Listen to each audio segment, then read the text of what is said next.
అసెంబ్లీలో BC reservation bill ఇప్పటికే ఆమోదం పొందిన విషయం మనకు తెలిసిందే. అయితే పార్లమెంట్లో బిల్లు పెట్టాలి, చట్టం తేవాలి, పకడ్బందీగా ఈ 42% బీసీ రిజర్వేషన్లు అమలు చేయాలని చెప్పేసి బీసీ సంఘాలు అన్నీ కూడా ఐక్యమై ఏకమై దీని గురించి పోరాటం చేసే దిశగా అడుగులు కలుపుతూ ఉన్నాయి. తాజాగా బీసీ సంఘాలు అన్నీ కూడా కలిసి నిన్న బీసీ ప్రజా ఐక్య కూటమిగా ఏర్పడ్డాయి. దానికి సంబంధించి ఒక స్టెప్ దాన్ని తీసుకొని ముందుకు తీసుకెళ్ళినటువంటి దాస సురేష్ గారు మనతో ఉన్నారు. అన్న చెప్పండి, ఎలాంటి స్టెప్ తీసుకుపోతూ ఉన్నారు? బీసీ రిజర్వేషన్ల బిల్లు పూర్తిగా చట్టం రూపంలో తీసుకొచ్చేలాగా ఎలాంటి కార్యాచరణ తీసుకుపోతూ ఉన్నారు? నమస్తే ప్రవీణ్ గారు, తొలి వెలుగు ప్రేక్షకులందరూ కూడా నమస్కారం. ఈరోజు తెలంగాణలో బీసీల యొక్క ఉద్యమం అనేది తీవ్ర రూపం దాల్చింది. దీనికి ప్రత్యక్ష సాక్ష్యం ఏంటంటే, నిన్న ఏదైతే ఈ 42% రిజర్వేషన్లను అసెంబ్లీలో బిల్లులు అమలైన తర్వాత, ఆమోదం పొందిన తర్వాత, ఆ రిజర్వేషన్లను బీసీలకు అనుకూలంగా అమలు చేయించేటటువంటి కార్యక్రమానికి ఒక ప్లాన్, ఒక స్ట్రాటజీ, ఒక వ్యూహాన్ని వేయాలనేటటువంటి ఒక ఆలోచనతో నిన్న మేధావులని, ప్రజా సంఘాలని, బీసీ సంఘాలందరినీ కూడా పిలిచి ఏర్పాటు చేసినటువంటి సమావేశంలో చాలా అద్భుతమైనటువంటి స్పందన రావడంతో పాటు అనేక మంది మేధావులు, అదే రకంగా విద్యావేత్తలు, ఉద్యమకారులు, క్షేత్రస్థాయిలో పనిచేస్తున్నటువంటి బీసీ నాయకులంతా కలిసి ఈ 42% రిజర్వేషన్లు, అదేవిధంగా బీసీలకు చట్టసభలో రిజర్వేషన్, దేశవ్యాప్తంగా బీసీలకు కులగణన జరగాలనేటటువంటి అంశం మీద ప్రజా ఐక్య కూటమిని ఏర్పాటు చేయడం జరిగింది. దానికి బీసీ రాజ్యాధికార సమితికి ప్రాతినిధ్యం వహిస్తున్నటువంటి నాకు దాసు సురేష్ను కన్వీనర్గా నియమించుకోవడం జరిగింది. దీని ఒక ప్రధాన ఉద్దేశం ఏంటంటే, ఇవాళ అసెంబ్లీలో బీసీలకు 42% రిజర్వేషన్లు ఇవ్వడానికి అవసరమైనటువంటి 2 బిల్లులను, విద్యా ఉద్యోగాలు ఒకటి, రాజకీయాలకు సంబంధించినటువంటి బిల్లుని ఏదైతే ఆమోదం పొందినాయో వాటిని అమలు చేసినప్పుడే బీసీలకు లాభం అవుతుంది.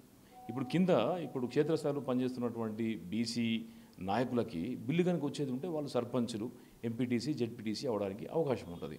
అయితే ఇక్కడ ఏం జరుగుతుందంటే, కాంగ్రెస్ పార్టీ ఒక అడుగు ముందుకేసి కులగణన చేసి దాని ప్రాతిపదికన 42% రిజర్వేషన్ను ప్రతిపాదించి బిల్లులను ఆమోదింపజేసింది. ఇది ఒక రకంగా చెప్పాలంటే ఇది తొలిమెట్టుగా మనం భావించవచ్చు. దీని తర్వాత మరి అమలుకు నోచుకోవాలంటే దీనిలో 2 అంశాలు ఉన్నాయి. ఒకటి జీవోను బయటపెట్టి దాని ద్వారా ఎలక్షన్ నోటిఫికేషన్ ఇచ్చేసి వెళ్ళడం ఒకటైతే, దీన్ని కంప్లీట్గా మనము కేంద్ర ప్రభుత్వం నుంచి వెళ్ళే ఒక బిల్లును ఆమోదింపజేసుకొని అక్కడి నుండి మనము దాన్ని కూడా చట్ట సవరణ చేసుకొని ఒక పకడ్బందీగా రావాలనేటటువంటి ఒక ఆలోచనతో కాంగ్రెస్ పార్టీ ఉన్నట్టు తెలుస్తుంది. అయితే అన్న, ఇప్పుడు మనం చూసుకున్నట్లయితే మైనార్టీలను కూడా బీసీలో కలిపిర్రు, అట్లా బీసీలో మైనార్టీలను కలిపితే మేము ఎట్లా సపోర్ట్ చేస్తాం అనుకుంటారు అని చెప్పేసి బీజేపీ ఒక వాయిస్ వినిపిస్తుంది కదా. దానివల్ల ఈ బీసీ రిజర్వేషన్ ఈ చట్టానికి అడ్డంకిగా మారే అవకాశం ఏమైనా ఉందా? ఒకవేళ అడ్డంకిగా మారితే అది సాకుగా చూపి ఆపే అవకాశం ఉంటే దాన్ని ఎట్లా మీరు తిప్పికొడతారు? ఇప్పుడు ఏమంటున్నామంటే, ఈ దేశం లోపల అనేక సంవత్సరాల నుంచి, వందల సంవత్సరాల నుండి ఎవరైతే ఇప్పుడు బయటి దేశాల వారు, మొఘళ్ళు కావచ్చు, ఇతర ముస్లిం దేశాల నుంచి వెళ్ళి మన దేశానికి దండయాత్ర చేసి మన దేశంలోకి వచ్చి ఇక్కడ ఉన్నటువంటి హిందువులను మత మార్పిడి చేయడం వల్ల ఈ యొక్క భారతీయులే కొంతమంది ముస్లింలుగా మారిళ్ళు. అయితే అప్పుడున్నటువంటి చట్టాలు కావచ్చు, అప్పుడున్నటువంటి రాజులు కావచ్చు, రాజరికం కావచ్చు, వాళ్ళను తీవ్రమైనటువంటి ఒత్తిడి చేయడం వల్ల ఆ రకంగా మత మార్పిడి జరిగినాయి.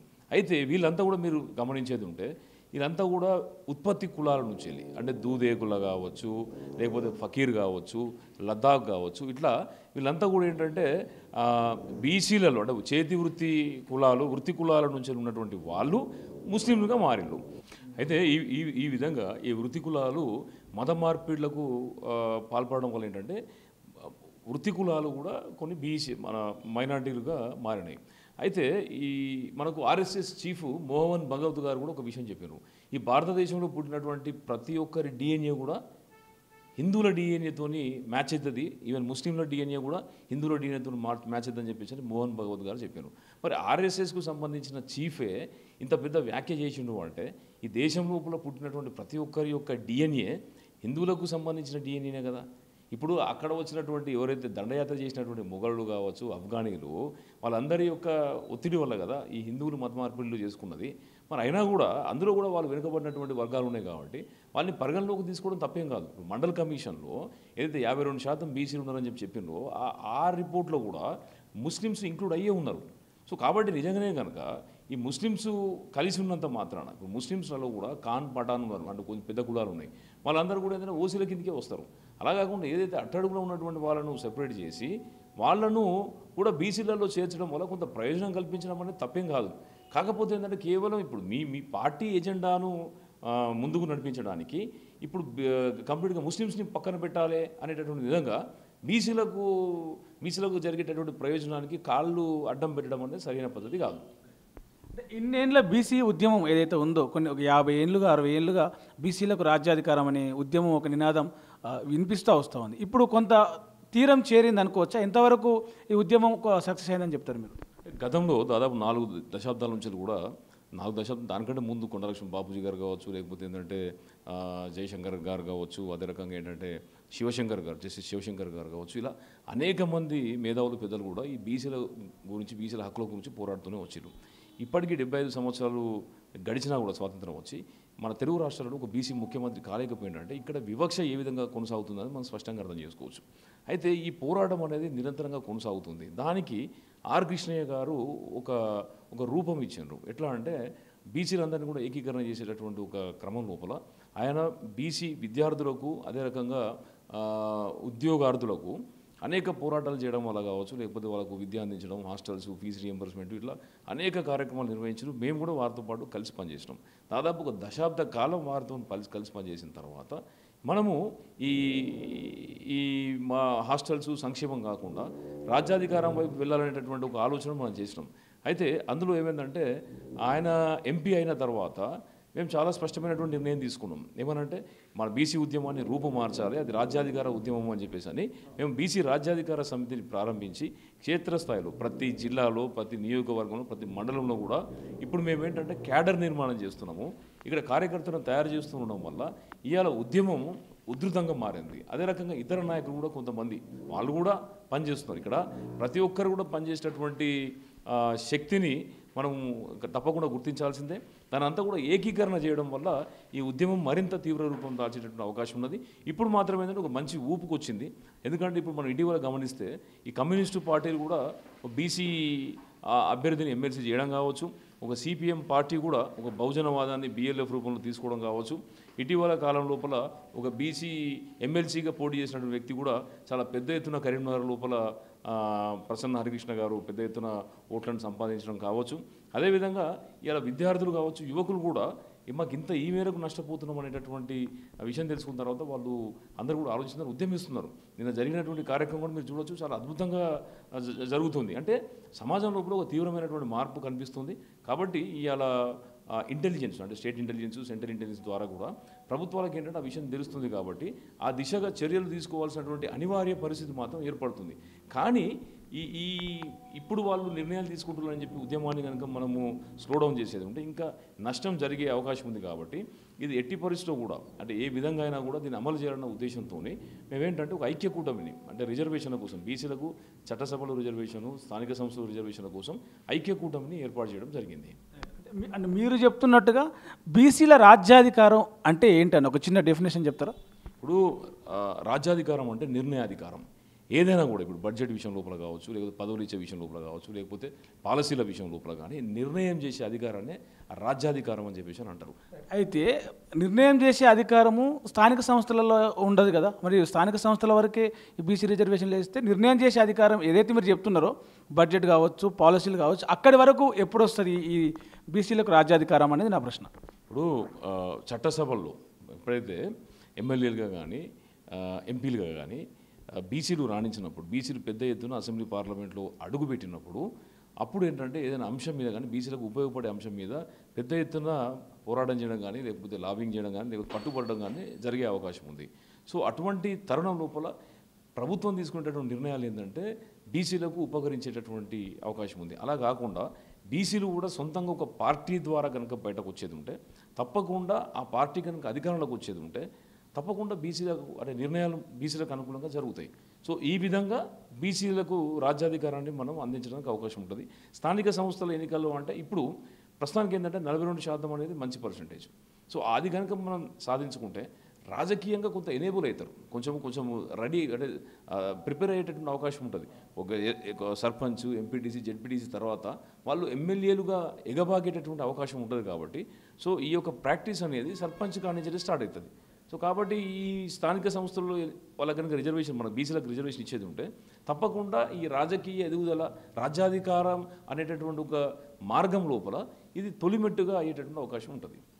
ఇప్పుడు రాజకీయ పార్టీల పరిస్థితిని కనుక గమనిస్తే అన్న, కాంగ్రెస్ అంటే ఎంతసేపు ఉన్న ఒక రెడ్డిల పార్టీ, ఒక రెడ్డిల గుప్పుట్లే ఉండే పార్టీ అనేది ఒక అభిప్రాయం ఉండేది.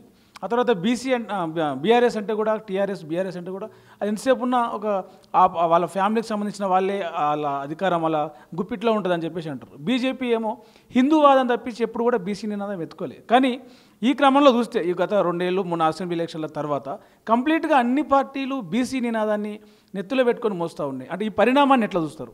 ఇప్పుడు దీనికి నిరంతరంగా మేము చేస్తున్నటువంటి కార్యక్రమాలు, క్షేత్రస్థాయిలో పెరుగుతున్నటువంటి తీవ్రత, అదే రకంగా బయట వస్తున్నటువంటి ఆర్టికల్స్, వ్యాసాలు, తర్వాత భావజాల వ్యాప్తి అనేది చాలా పెద్ద ఎత్తున ఇది కొనసాగుతుంది.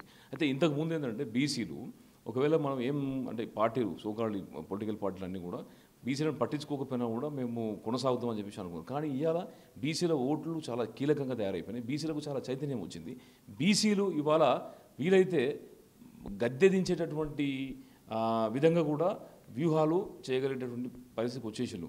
కాబట్టి ఇది రాజకీయ పార్టీలకు ఏదైతే ప్రధానమైనటువంటి రాజకీయ పార్టీలు ఏదైతే డబ్బుతోని, కార్పొరేట్ సపోర్ట్తోని, మీడియా సపోర్ట్తోని కొనసాగుతున్నటువంటి పార్టీలకు ఇవాళ బీసీల యొక్క చైతన్యాన్ని చూసేందంటే మనం ఇదే విధంగా కొనసాగితే తప్పదు, మనం వీలు కాదు, మన విధానాన్ని మార్చుకోవాలి. ఆ విధానాన్ని మార్చుకునే క్రమం లోపల బీసీలకు తప్పకుండా అవకాశాలు కల్పించాలనేటటువంటి ఒక ఆలోచనకు మాత్రం వచ్చినట్టు స్పష్టంగా అవపడుతుంది. అందుకనే ఇప్పుడు ఏంటంటే విస్మరించే పరిస్థితి లేదు. మొన్న ఇటీవల ఇచ్చినటువంటి ఎమ్మెల్సీ చూసినా కూడా బీఆర్ఎస్ పార్టీ ఒక బీసీకే ఎమ్మెల్సీకి అవకాశం ఇవ్వాల్సి వచ్చింది. అదేవిధంగా కాంగ్రెస్ కూడా తప్పకుండా సామాజిక సమీకరణ ఫాలో కావాల్సి వచ్చింది. తర్వాత బీజేపీ కూడా ఏంటంటే ఒక బీసీకి కూడా బీసీలను కూడా ఎంకరేజ్ చేయాల్సినటువంటి పరిస్థితి ఏర్పడుతూ ఉంది. ఇలా రాజకీయ పార్టీలలో ఒత్తిడి పెరిగింది, ఒక అనివార్యత. మేమేమంటామంటే బీసీలకు రాజకీయ అధికారం, రాజ్యాధికారం ఊరికే రాదు. రాజకీయంగా బీసీల ఓట్ల మీద ఈ రాజకీయ పార్టీలకు అనివార్యతను ఏర్పాటు చేస్తే బీసీలకు రాజ్యాధికారం వచ్చే అవకాశం ఉంది. మేము ప్రతిపాదన చేసినాం. యాక్చువల్గా ఏంటంటే మాకు అట్లీస్ట్ ఇప్పుడు 50% మా జనాభా 56% అన్నారు కదా, మరి కేవలం కులగణన చేసినంత మాత్రానే సరిపోదు. ఇప్పుడు మీరు ఇచ్చేటటువంటి అవకాశాలు ఉంటాయి కదా, ఇప్పుడు మంత్రివర్గం లోపల చోటు కావచ్చు, లేకపోతే నామినేటెడ్ పదవులు కావచ్చు, లేకపోతే ఎమ్మెల్యేలుగా అవకాశం, ఎంపీలుగా అవకాశాలలో కూడా బీసీలకు ఆ విధంగా ఆ రేషియో ఉండాలి కదా. అదేం జరుగుతుంది, కులగణన అనేది వచ్చింది కులగణన రిపోర్ట్ బయటకు వచ్చిన తర్వాత మరి దానివల్ల ఉపయోగం ఏమున్నది? దానిని అనుసరించాలి కదా, దాన్ని అనుసరించి నిర్ణయాలు తీసుకోవాలి. మరి 56% పాపులేషన్ ఉన్నటువంటి బీసీలకు కనీసానికి క్యాబినెట్ లోపల ఒక 10 స్థానాలు లేకపోతే ఎట్లా? ఎమ్మెల్సీలు మామూలు ఉన్నారు కదా, సరే ఎమ్మెల్యేలు లేరు అనుకుందాం, ఎమ్మెల్యేలు 6 ఉన్నారు, ఇంకా కొంతమంది ఎమ్మెల్సీలు ఉన్నారు కదా, ఆ ఎమ్మెల్సీలను కూడా మీరు జాయిన్ చేసుకునే వాళ్ళకు కూడా ఇవ్వచ్చు కదా. కానీ బీసీలకు ఇవ్వాలంటే మాత్రం ఎందుకో వీళ్ళకు మనసు వస్తలేదు. అది మీరు అటనే కనుక ఇవ్వకపోతే, అంటే అటనే కనుక దాన్ని తొక్కిపెట్టేది ఉంటే తప్పకుండా పర్యవసానం అవపడుతుంది. ఇప్పటికైనా మేల్కుంటే మంచిది అని చెప్పేసి మేము అంటున్నాం. ఇప్పుడు ప్రకటించేటటువంటి మంత్రివర్గంలో కూడా బీసీ నాయకులు ఎదిగినటువంటి వాళ్ళు ఉన్నారు. ఇప్పుడు విప్పులు మన బీర్ల ఐలయ్య గారు కావచ్చు, అదే రకంగా ఆది శ్రీనివాస్ గారు కూడా ఇప్పుడు వాళ్ళు కూడా సిద్ధంగా ఉన్నారు. కాబట్టి వాళ్ళని కూడా పరిగణలోకి తీసుకోవడం తప్పేం లేదు.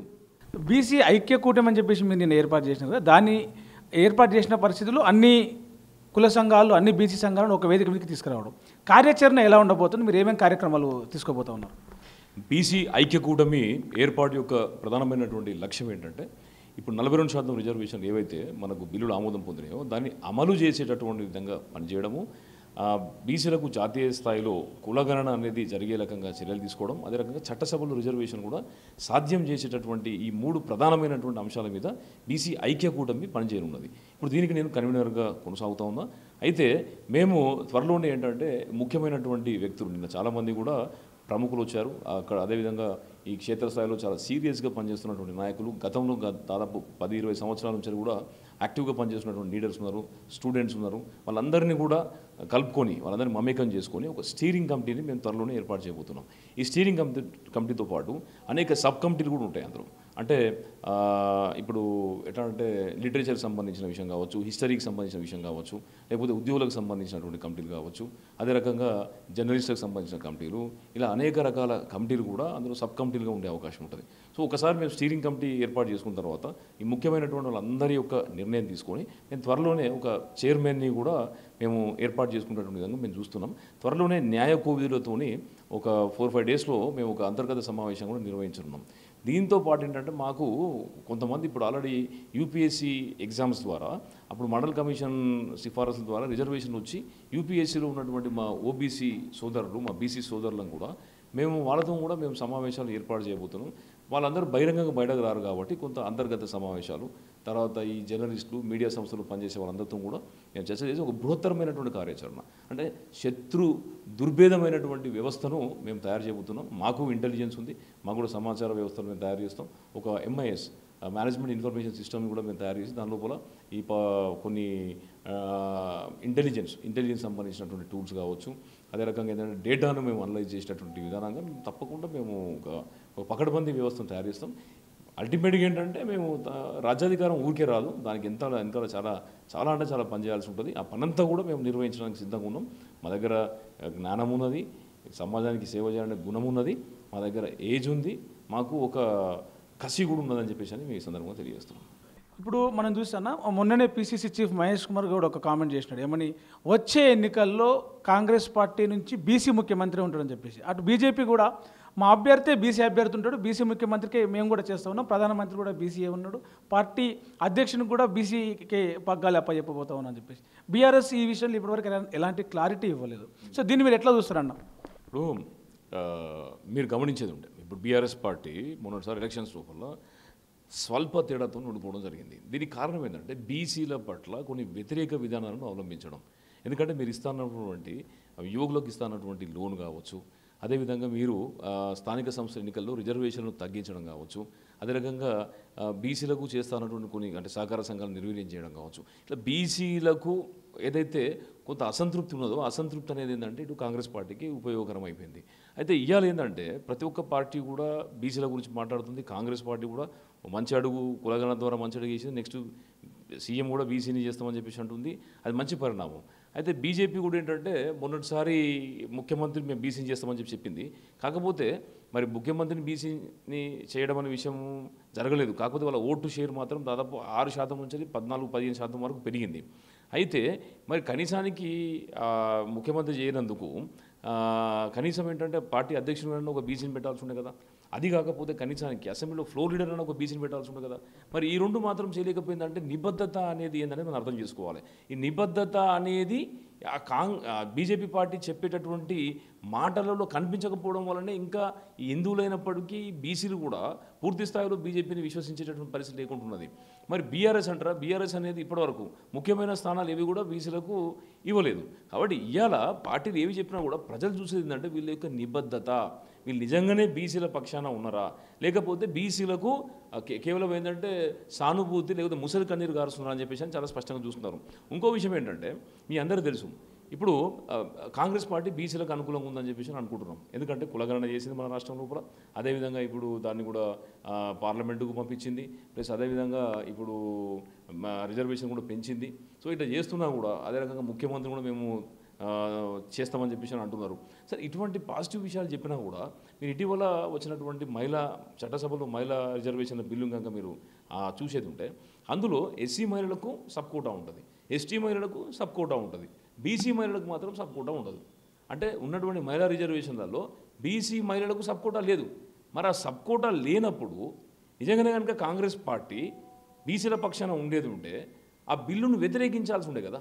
బిల్లును వ్యతిరేకించకుండా ఓటు ఎందుకు వేయాల్సి వచ్చింది అంటే ఇక్కడ ఏం జరుగుతుందంటే ఈ పార్టీలన్నీ కూడా అగ్రవర్ణాల చేతిలో ఉండడము, రెండోది ఏంటంటే ఈ డబ్బు, ఈ వ్యాపారము, ఈ కార్పొరేటు, ఈ మీడియా, ఈ పత్రికలు అన్నిటినీ కూడా వెనకేసుకొని ఒక దళారీ వ్యవస్థను నడిపే విధంగా ఇలా భారతదేశంలో రాజకీయాలు కొనసాగుతున్నాయి. దీన్ని ఎదుర్కోవడానికి బీసీలకు ఇంకా టైం పడుతుంది. వీళ్ళు విధానాలను మార్చుకొని ప్రజాస్వామిక రూపంలో రాజ్యాంగంలో రాసుకున్నట్టు, రాజ్యాంగంలో రాసింది కేవలం చెప్తే సరిపోదు, దాన్ని అవలంబించాలి, ఆచరించాలి.